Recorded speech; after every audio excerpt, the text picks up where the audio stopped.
Guys, eto magluluto tayo. Magluluto tayo na iskabetseng pampano. Ayan. Pero syempre, piprituhin muna natin ng isda bago iskabetse. Ayan.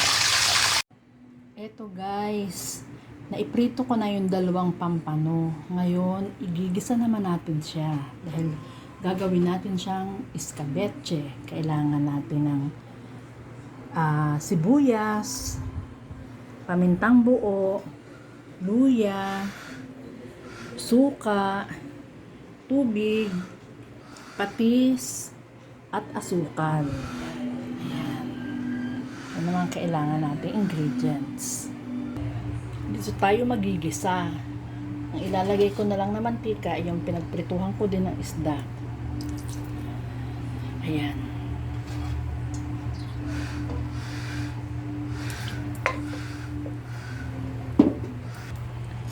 Ilagay natin ang paminta. Ilagay natin ang sibuyas. At ang luya. Ilagay natin ang patis. Ilagay natin ang asukal.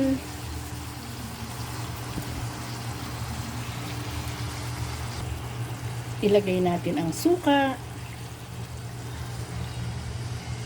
Ilagay natin ang isda.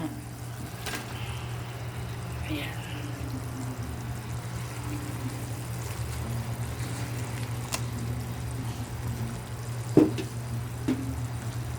Ilagay natin ang tubig. Ayan. Nabuyoy pa ano?